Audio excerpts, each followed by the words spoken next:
देखिए जी, फ्री की रेवड़ी को तो मैं हमेशा से, सच्ची बात है, मैं गलत नजरिए से देखता हूँ। मैं नहीं चाहता कि किसी को भी फ्री का अवलंब मिला है। जो भी आदमी करे अपनी मेहनत का कमा के खाए, मेहनत से खाए, उसको इस लायक कर दोगे वो कमा के खा सके, कमा के अपना खर्च करके खा सके, इज्जत से खा सके। 5 रुपए की भी चीज ले तो 5 रुपए दे के ले, मुफ्त में ना ले। लेकिन अगर इसी तरह मुफ्तखोरी, चाहे भी कोई भी पार्टी हो, मैं इस मामले में साफ कहता हूँ, कोई भी पार्टी हो, अगर मुफ्त की रेवड़ियां बांटती है तो वो चीज गलत है। आपको लगता है कि फ्री की बात ना करके रोजगार पे बात किया जाए? बिल्कुल बिल्कुल, वही तो मैं आपसे कह रहा हूँ कि रोजगार आप दो, लोगों को इस लायक बनाओ कि हाँ जी वो अपना कमा के खुद खा सके, अपने आप उनमें स्वाभिमान आएगा, अपने आप आत्मसम्मान आएगा, आत्मसम्मान की भावना आएगी। लगातार लोग इस चीज को महसूस करेंगे कि हमने कमाया था। और अपनी कमाई से पैसे से जो खाया जाता है ना, उसका मजा ही कुछ और होता है साहब। अपनी मेहनत की जो कमाई से खाया जाता है उसका मजा ही कुछ और आता है। अच्छा, दिल्ली में इलेक्शन है शर्मा जी, इसको कैसे देखते हैं आप? क्योंकि बहुत सारे लोग, हम जब ग्राउंड में बात कर रहे हो, कह रहे हैं कि आम आदमी पार्टी और कांग्रेस को गठबंधन करके लड़ना चाहिए, जबकि अरविंद केजरीवाल अपने हर प्रेस कॉन्फ्रेंस में पार्टिकुलरली वो बोल रहे हैं कि हमारा कोई गठबंधन नहीं हो कांग्रेस के साथ। आपको लगता है कि दोनों पार्टियों को मिलकर लड़ना चाहिए? क्योंकि दोनों का कहीं ना कहीं इंटेंशन एक ही है, क्योंकि दोनों पार्टी बीजेपी को रोकना चाहते हैं फिलहाल राजनीति में।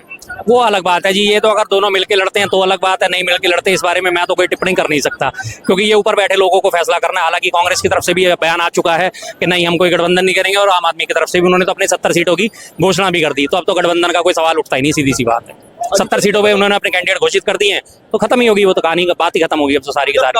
लेकिन फिलहाल जो मैं देख रहा हूँ, आने वाले दिल्ली के विधानसभा चुनावों को त्रिशंकु में मुझे नजर आते हैं। हर हालत में त्रिशंकु विधानसभा नजर आएगी, बहुमत किसी भी पार्टी को स्पष्ट रूप से मिलने वाला नहीं। एक चीज जोड़ना चाहूंगा, अगर कांग्रेस से खुल के चुनाव लड़ा दिल्ली का तो आम आदमी भी हार जाएगी और कांग्रेस भी हार जाएगी। अच्छा शर्मा जी, का आखिरी प्रश्न, लगातार आप दिल्ली यात्रा में भी जुड़े हुए, आपसे बात ही पहले भी किए थे यात्रा के दौरान। हाँ। लोग कह रहे हैं कि जिस तरीके से दिल्ली में कांग्रेस की न्याय यात्रा निकली, क्या उससे कोई फायदा होने वाला है? बिल्कुल है जी, फर्क पड़ा है। लोग एक्चुअली चाहते थे कोई नेतृत्व निकल के सामने आए, लेकिन ये सच्ची बात है कि लोग कांग्रेस को अभी भी बहुत पसंद करते हैं। ऐसा नहीं है कि कांग्रेस के वोट परसेंटेज में कोई कमी आई है। हार जीत का जो है कुछ हजार वोटों से कहीं ना कहीं जो डिफरेंस आया है हर जगह। चाहे आप पिछले 4 राज्यों के चुनाव उठा के देख लीजिए, 2022 के 4 राज्यों के चुनाव हुए थे, उसमें 4 करोड़ 80 लाख वोट जो है वो कांग्रेस को मिले थे, और 4 करोड़ 90 लाख वोट, 4 करोड़ 81 लाख वोट जो है वो बीजेपी को मिले थे। 9 लाख वोट कांग्रेस को फालतू ही मिले थे। लेकिन दिल्ली में नेतृत्व का अभाव एक तरफ से महसूस करा जा रहा था, जो देवेंद्र यादव जी के नेतृत्व में आया। जैसे जैसे वो सड़कों पे उतरे, लोगों ने उनकी जो है अनुसरण करना शुरू करा, और लगातार हर लोग वहां से अपने अपने घरों से निकल के आए कि चलिए कोई एक नेतृत्व सामने आया, इनके पीछे हम चल सकते हैं। अच्छा, अरविंद केजरीवाल का लगातार जो फ्री की रेवड़ी है, चाहे बस में महिलाओं की यात्रा को फ्री किया जाए, पानी की बात किया, बिजली को फ्री कर दिया जाए, लगातार उनका जो फ्री की रेवड़ी को लेकर कोर्ट का ही फैसला आया, तो इसको आप कैसे देखते हैं? देखिए में सही है कि गलत है? देखिए जी, फ्री की रेवड़ी को तो मैं हमेशा से, सच्ची बात है, मैं गलत नजरिए से देखता हूँ। मैं नहीं चाहता कि किसी को भी फ्री का अवलंब मिला है। जो भी आदमी करे अपनी मेहनत का कमा के खाए, मेहनत से खाए, उसको इस लायक कर दोगे वो कमा के खा सके, कमा के अपना खर्च करके खा सके, इज्जत से खा सके। 5 रुपए की भी चीज ले तो 5 रुपए दे के ले, मुफ्त में ना ले। लेकिन अगर इसी तरह मुफ्तखोरी, चाहे भी कोई भी पार्टी हो, मैं इस मामले में साफ कहता हूँ, कोई भी पार्टी हो, अगर मुफ्त की रेवड़ियां बांटती है तो वो चीज गलत है। आपको लगता है कि फ्री की बात ना करके रोजगार पे बात किया जाए? बिल्कुल बिल्कुल, वही तो मैं आपसे कह रहा हूँ कि रोजगार आप दो, लोगों को इस लायक बनाओ कि हाँ जी वो अपना कमा के खुद खा सके, अपने आप उनमें स्वाभिमान आएगा, अपने आप आत्मसम्मान आएगा, आत्मसम्मान की भावना आएगी। लगातार लोग इस चीज को महसूस करेंगे कि हमने कमाया था। और अपनी कमाई से पैसे से जो खाया जाता है ना, उसका मजा ही कुछ और होता है साहब। अपनी मेहनत की जो कमाई से खाया जाता है उसका मजा ही कुछ और आता है। राहुल गांधी की मेहनत दिल्ली के चुनाव में रंग लाएगी? लानी तो चाहिए साहब। अब देखिए, जनता को थोड़ा सा मूड बदलने में टाइम लग जाता है, लेकिन जनता का मूड बदलता जा रहा है, धीरे धीरे फर्क तो आ रहा है। मैंने आपसे पहले भी कहा था ना कि कांग्रेस का कोई नेतृत्व उठ के सामने नहीं आ रहा था। अब जब देवेंद्र यादव जी के नेतृत्व में पूरी दिल्ली में न्याय यात्रा निकली है, तो लोगों ने उसको महसूस करा कि हाँ, कांग्रेस के साथ हमें जुड़ना चाहिए। हजारों लाखों लोगों ने समर्थन दिया, ऐसी बात नहीं है।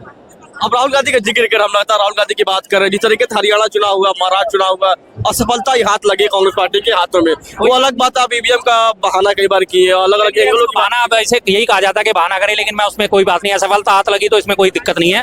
गिरते हैं शहसवारी मैदान जंग में, वो तिफ्त क्या करेंगे जो घुटनों के बल चला करते हैं, सीधी सी बात है।